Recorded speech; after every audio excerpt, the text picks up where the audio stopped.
Yep, we're recording. Good evening, everybody. Welcome to our Thursday night epic call. Some people are still joining us, but tonight's going to be pretty fun. So we've got a guest speaker with us tonight, and Barb and I are going to start off with just a couple things before we let Erica take the reins here.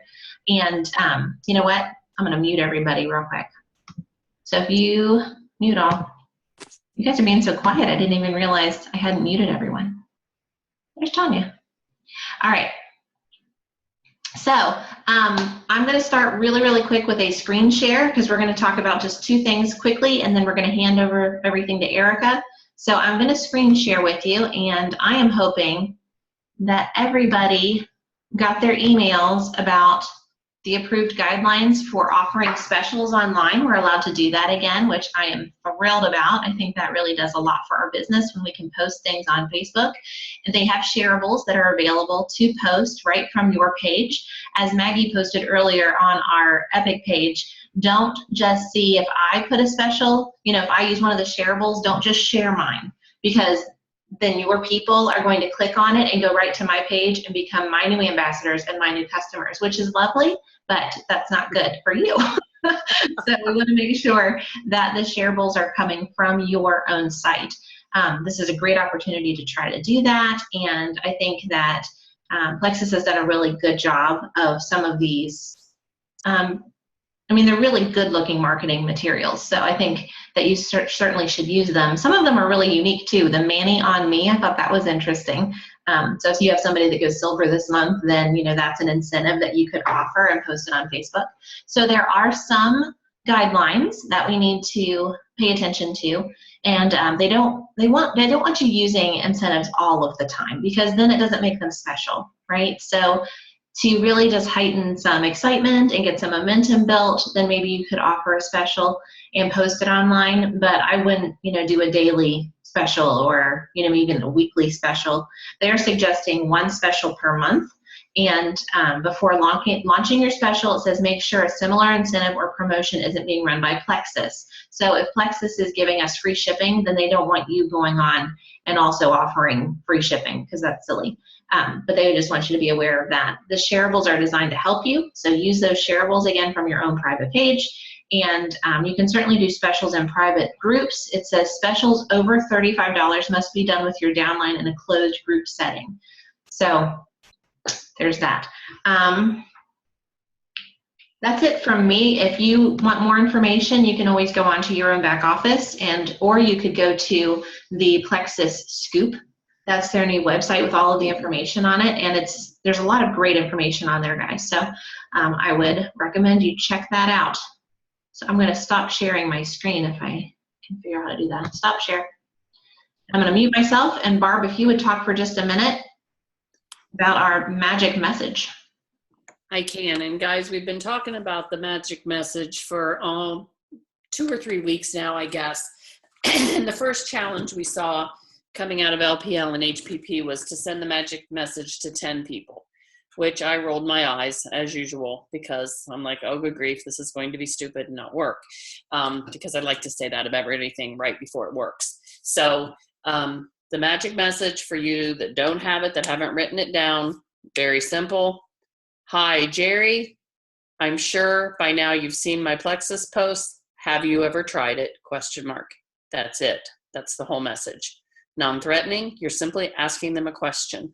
You're not shoving Plexus down their throat, so there's nothing for anybody to get angry about. I've had a few people that came back and said, no, and I'm not interested in it.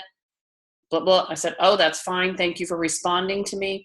But if you know anybody that has health conditions, would you please refer them to me? I really appreciate your support. And then they go, oh, sure. Yeah, I guess since you're not going to make me buy anything.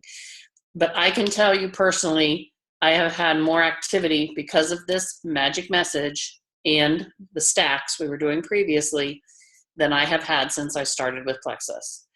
I am on track right now to sign. I've already had 2 ambassadors this month. I could potentially have 3 more by Tuesday.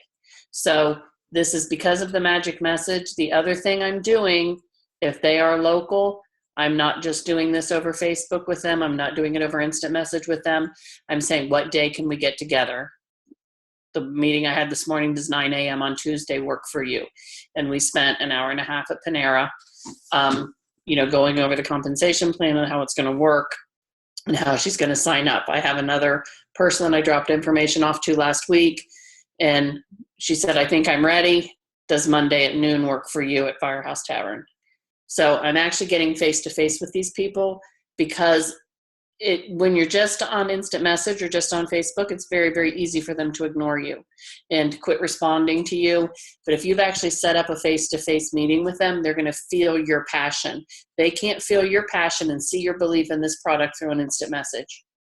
So this has not been a comfort zone for me, and it's not something I've typically done in the past outside of Sip and Seas.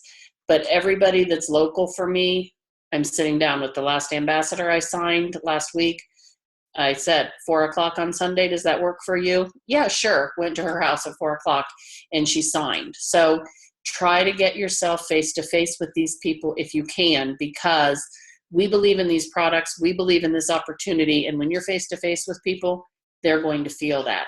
If you are not doing the magic messages, I highly suggest you start.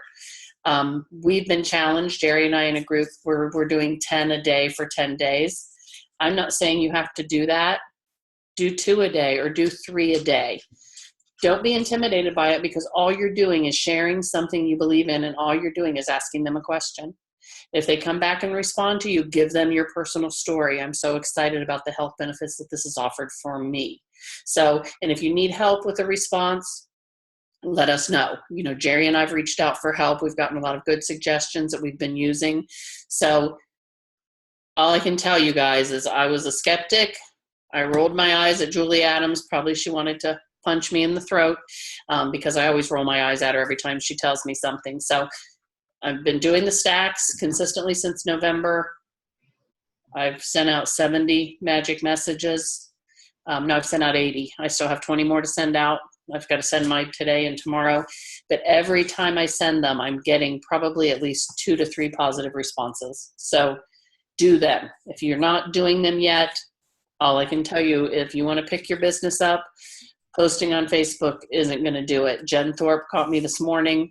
I had copied a post from somebody else, and it actually said in there, it made me a better wife. And she said, ha, ha, ha, I didn't know you got married. I'm like, ha, ha, ha, clearly I didn't read my own dang post. So clearly nobody's reading our posts. And a lot of the responses I'm getting back that are positive responses is, yeah, I've seen your post, but what is it? Every time I post, I'm telling you what it is. So they're ignoring your post. They're not reading your information that you're putting out. So be prepared to tell them what it is. Be prepared to tell them your personal story, and be prepared to set an appointment and get face-to-face with these people. So it is working for me. I haven't had, Jerry can tell you, I have not had a month like this probably since the 2nd or 3rd month I was in Plexus.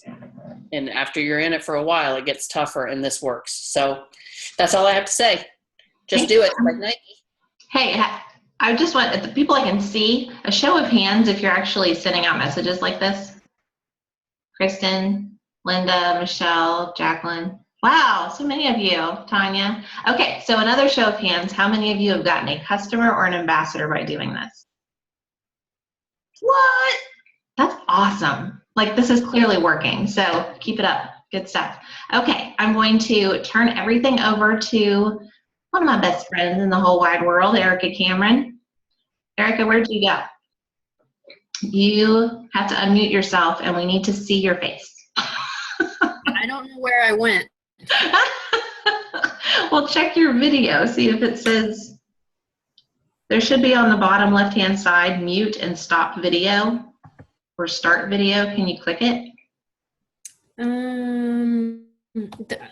I see mute, but I don't have anything about a video. I saw you at the beginning. Yes, and then my computer yelled at me and said that something had stopped working. Oh, well, that was your video. It doesn't even give you the option right now. Will I be able to share a screen? No. Can you get out and get back in? Yes, I'll leave. Okay. Bye. Get out. Come back. We'll miss you, Erica. I'll miss you too. Quit talking. Get out of here. Someone's chatting. Who's chatting? It's Krista. Krista. I've been doing the magic message too, and I've had some responses from it. Just couldn't respond when you asked. Yes, I saw you were in the dark. You must be with the baby putting him to bed. As you know, I have sent some magic messages that have gone awry. Don't put a heart next to yours or to a man that you don't know. That's scary. Guys, if I can do this, you can do this. Yeah, Jackie and Linda, do you guys know about that, what she did? Jerry, go ahead and tell them while Erica signs back in, because they were not in your downline feed. So. I don't know if you can see what I'm going to show you here. It's okay. So you can put a little, a little emoji, and I was putting people's names. Say I was sending this to Cammie. I'd say, hi, Cammie, and then a little heart. I'm sure you've seen my Plexus post by now. Have you ever heard of it? Okay. I've been changing the names of people, and then I just send it. And I've been sending this to all females, and I was like, okay, I'm going to send it to a guy because I'm just going to do it. I changed his name and I sent it, and the response was, I don't think my wife would appreciate you sending me something with a heart. I was like, she doesn't even know this person. do I know you? I sure don't. And then I sent another one, and the person was like, I'm in your downline. I'm like, oh. How many customers and ambassadors have I gotten from the magic message? 0. I'm glad you guys are doing well. I did get one tonight, though, that said, yes, I have, and I just sent $800 worth of merchandise back that I never opened or tried. Oh. Fortunately, not from me. Maybe somebody else that I didn't know. Yes, Sorry. I have that policy. All right. Erica, come back. I saw she came back and she's not again. But I still couldn't see her face. We have to see her face. She wants to screen share. Oh my. Does anybody else have a comment on the magic message while we're waiting for Erica to come back? Any takers? Yeah, I've sent it out to several. I don't know. I haven't kept track of how many, but I haven't really gotten very many responses, and the ones that I have not been positive. So I guess I'm not too thrilled with it myself. And the people, Linda, the people I'm sending it to, I have never said Plexus to before. Well, that's what I was doing too. Okay. And like I said, sometimes I'll just go, they'll just say, no, I haven't. There's Erica. Yeah. And then I kind of say, oh, I'm so excited because this is what it's done for me. So you kind of have to pump them a little bit. If you get some really negative responses, let me know and I'll help you fashion a response. Okay. Okay. All right. Erica's back. I'm back. I had to completely restart my computer. Oh, I'm back, at least for a few minutes. Okay. Well, you've got us for the next 15 minutes, sister. So teach. All right. Well, one of the biggest questions is, can we deduct the amount that we pay for our personal usage of Plexus? And I did a bunch of research, and then I also reached out to a couple of my friends who are also still practicing tax accountants. I will give you the disclaimer. I am no longer a tax accountant, so you got to kind of take what you get. You get what you pay for, right? But I did reach out to a couple of my CPA friends, and they also agreed with the research that I had found, which was that you cannot deduct your personal use. Even though, I totally understand. If I'm not taking the product, I'm not going to sell it very well. One of my friends said, yeah, I see what you're saying, but that's not going to hold up. If you were actually audited, that's not going to hold up. So I would advise not to do it. Of course, to each their own. If you feel strongly that it is deductible, then, you take that chance. But I would advise not to deduct your personal use of the product. And there is that fine line of, well, if it's a trial or something and I'm trying it personally, if you deducted a couple of months worth or something, I think that, I think you're erring on the side, on the conservative side by doing that instead of deducting the full cost of your product month after month. So that would be my advice with the personal usage of the product. Does that make sense? Yep. All right.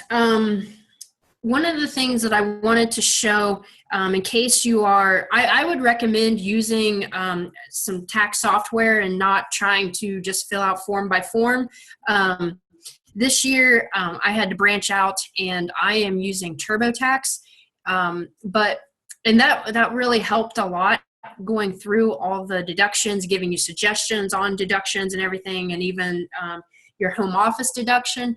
But I thought I'd go ahead and I filled out a Schedule C is what you fill out for reporting your income from your 1099, which the 1099 is the form that you received from Plexus. And so I went ahead and I filled out just pieces of this form just to give you an idea, give you a heads up. So let me see. This is my first time, so let me see if I can share my desktop. Let's see. Can you see it? I see it. Sweet. You have no icons on your desktop. My computer recently died, Oh. so not much has been put back on there. It's okay. I'm muting myself again. All right, so this is a Schedule C. And more than likely, again, if you're using tax software, it's the name of the proprietor. That's just going to be your name, and then your social security number over there on the right. And then one question that will come up, even when you are using some tax software, they're going to want to know what it is that you're doing. And so I titled Direct Sales of Health and Wellness Products. And then it will also ask you to input a code, and that is the business code, business activity code. And so this code that I have over there on the right, in case you can't read it, it is 454390. Again, that's 454390, and that is a business activity code for non-store retailers, and it's other direct selling establishments. So it's door-to-door retail, frozen food plan providers, but it's the best fit. So then you have your business name. Most of us are not going to have a business name. We're just doing this as ourselves. If you've gone through the process of creating your own business and getting your own federal identification number, more power to you, but I'm not going to address that in this. So you can just leave line C, you can leave that blank.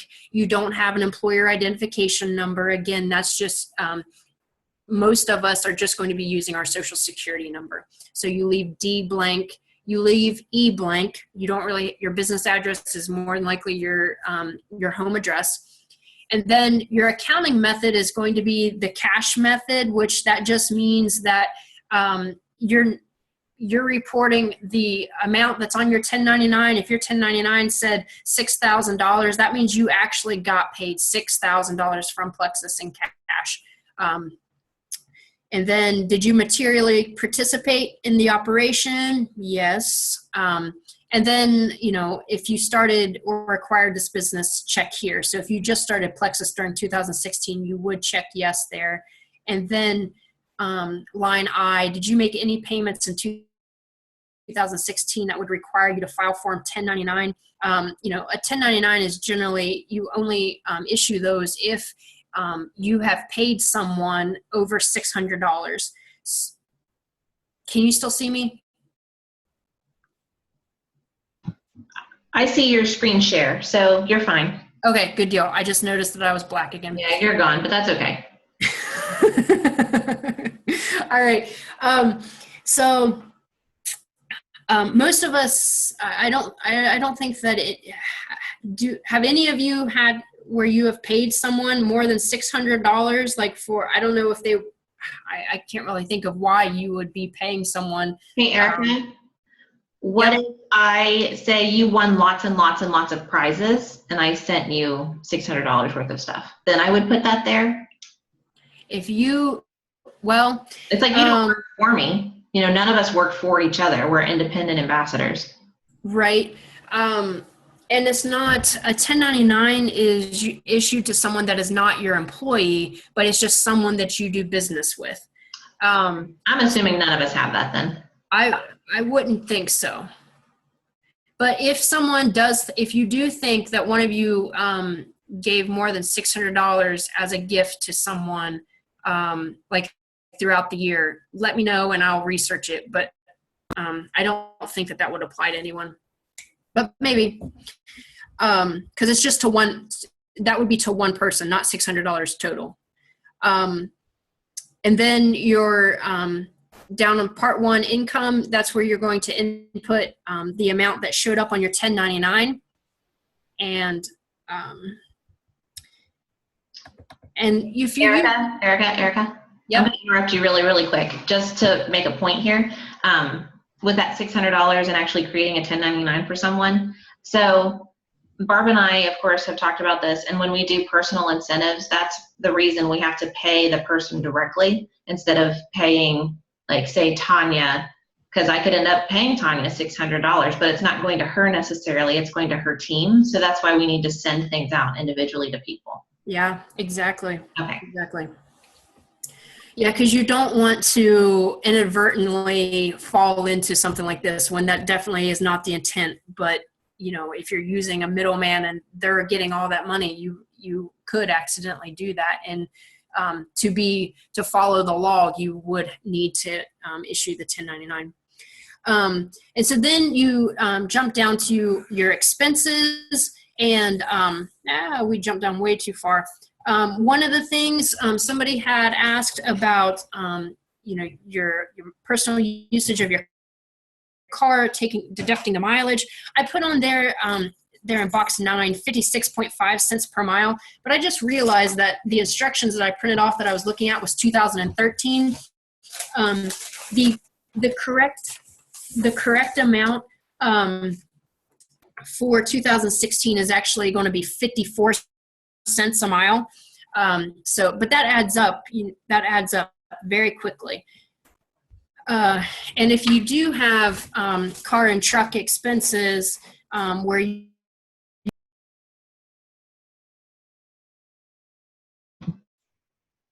Erica, we lost you. You're muted.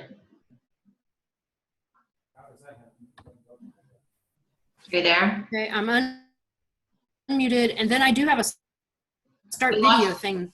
We lost your screen share too. There, we see you now. Hey, but I'm back. That's good. All right, let me see. So how do you suggest we track our miles? I suggest, well, first off, the first of the year, you should write down what your mileage is at the start of the year. And then I saw a suggestion. I have not personally used this, but I did see a suggestion. It's called Mile IQ, which is an app for your phone. I did look at it real quick. It's free.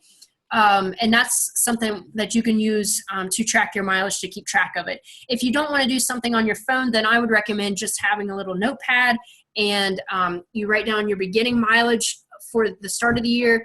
And then every time you take a trip, write down what the mileage was before and then the mileage after. And then, so, if your mileage was 50,000 and you got done with your trip and it was 50,100, then of course you have 100 miles that was used for business. And then also write down what the purpose of that was. Now, more than likely, this is going to be overkill. But if you were to be audited, you'll really be thankful that you took the time to write down the extra information. The odds of you getting audited are slim, but you spend the extra minute just to cover yourself in case that were to happen. Hey, so Jenny Thorpe has used that app before. Can you hear me? Jenny's used that app before, the Mile IQ, and I know Julie Adams has mentioned it too. You have to swipe it to turn it on when you drive somewhere, and then swipe it to turn it off. So if you forget to swipe it to turn it off, it's still tracking all of those miles, and after you get so many miles, it starts charging you. Oh. If you want to use something like that, that's fine, but you have to be cognizant that it might, start charging you. I had a little notebook in my car, No, not actually only in the door of the car. And this year I'm putting it in the notes section of my phone. So every time it says 2017 Plexus miles. So every time I get in the car and I go somewhere, I type it in my notes section because I can keep it. Because the notebook fell out of the door of my car at some point during the year and I lost all my mileage. So now it's on my phone.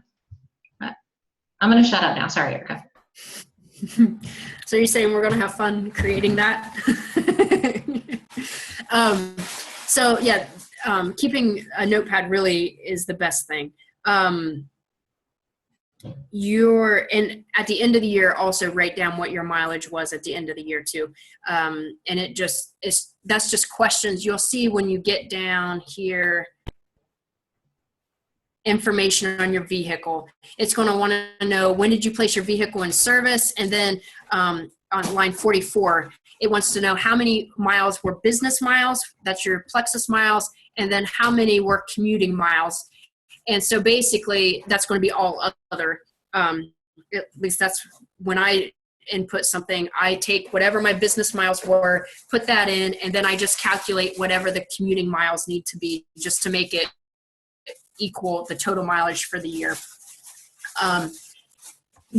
When you are having like a sip and see or something at Plexus at Panera, your meals for those trips, they are deductible, but they are deductible at 50%.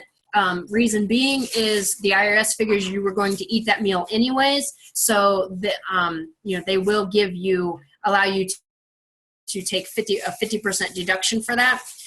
And what I would recommend is keep track of all that stuff, and maybe on a monthly basis you have all these different categories. The part you see, part 2 expenses here, that really breaks things down into pretty good categories for you. So you can go through and you can say, well, I bought business cards, and so that would be advertising. And then maybe a couple months down the road, maybe you buy a t-shirt or something. And I mean, I would consider that t-shirt to be advertising.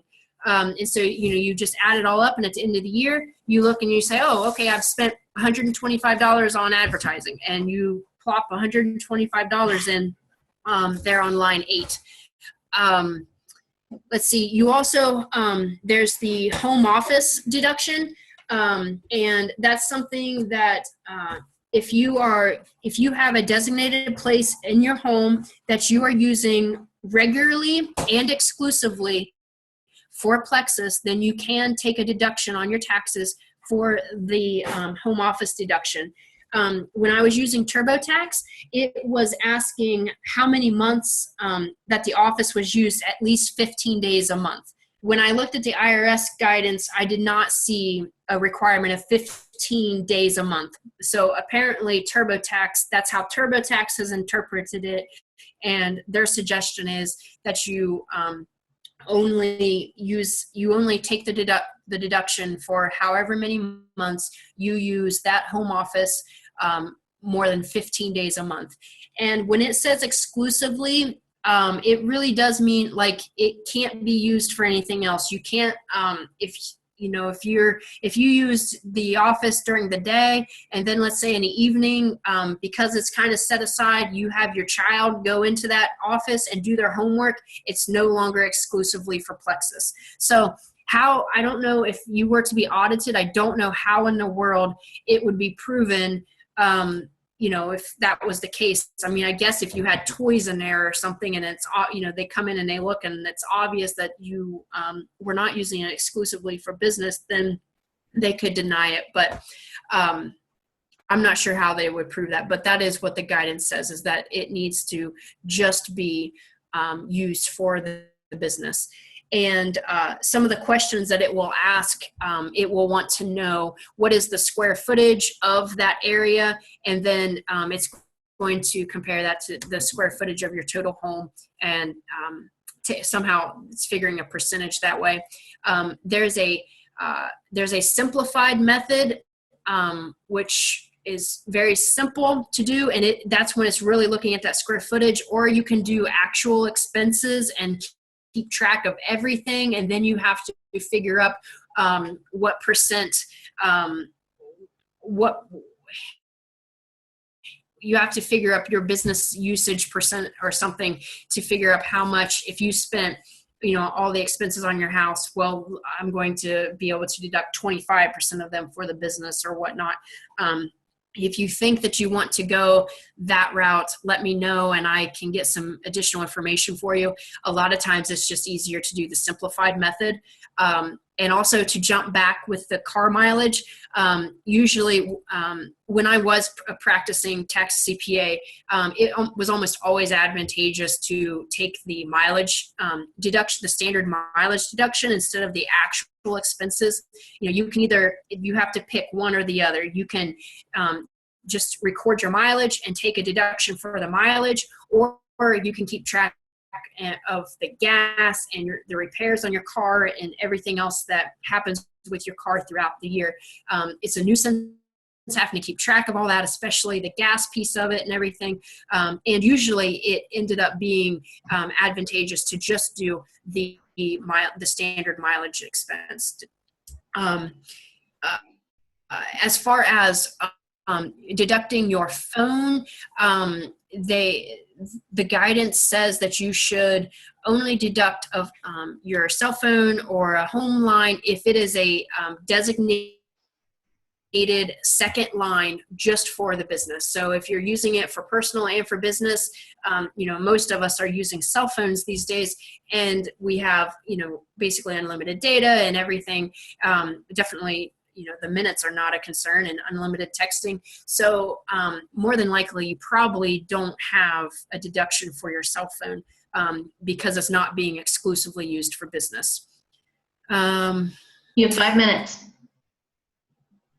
Going back to keeping track of your expenses, another recommendation, which, if it works like that MileIQ does, I don't know that I'd recommend it, but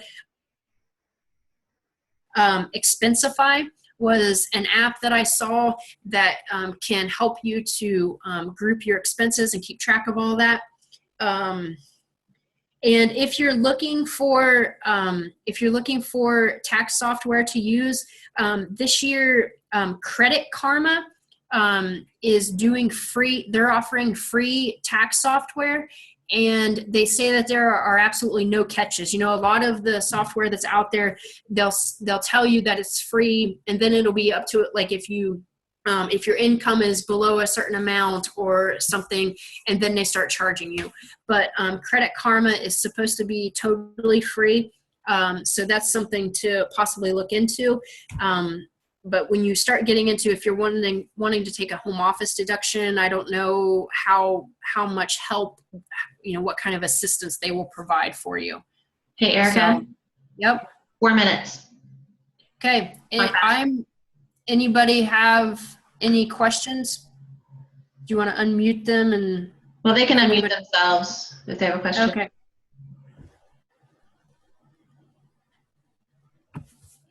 Erica, I appreciate your information, though I don't like it. I know. It was really great, Erica. Thank you. You're very welcome. I didn't like it either. The fighting back and forth about whether the product, can be deducted or not. And some tax accountants are saying yes, and some are saying no. I did not deduct mine last year, and I'm not going to deduct them this year. But, I said it is something that's kind of up in the air that people are yammering about. So yeah, I did notice I couldn't find anything really relating to Plexus online, like as to whether someone issuing guidance on that, and maybe I didn't look hard enough, but I did find several things for Mary Kay, and that's personal use of a product, and you are a product of that product, and I found several things saying that you could not deduct that, so that made me feel better about it too. And then especially when I worked out to look when I got in touch with a couple of friends and asked them, and they didn't think that it would ever stand if it were audited either. Yeah. So what I'm hearing you say, the major things we need to keep, really good records of, car stuff, our mileage that we're driving, any travel, like flights, food, keep all those receipts, keep all that stuff. anytime you have office expenses, I saw that on the part 2. So if I buy folders or something, I can take that off. Books, Absolutely. I read a ton of books for my business. So that's something that's like, is that an other expense? I would probably put it as other. And somebody had asked about a computer. You can definitely take deduct the cost of a computer if the purpose of buying the computer was for the business. I would take a deduction for that. Okay. Cool. T-shirts. I didn't realize like your clothing that we have that's branding tech, Plexus, we can actually take that off for marketing. So that's for advertising. I would argue that that's advertising. Yeah, I think it is. It's one of them we get. I'm taking it. Yeah. I mean, I would put it as advertising. It's not, it's if that were to come back and they were to say, no, you can't take this. Well, I mean, that's not as substantial as them saying, I'm sorry, but you cannot deduct your product. And then, that gets expensive right there. Yeah. So Okay. I would deduct the T-shirts. Okay. Cool. All right. Well, I appreciate your time, and thanks so much. You're welcome. You've officially Zoomed. Uh-oh, that might be bad for me. Yep. We'll expect you more on these calls. All right, guys. Well, have a great night. I hope this was helpful. I hope this was time well spent, and we will talk soon.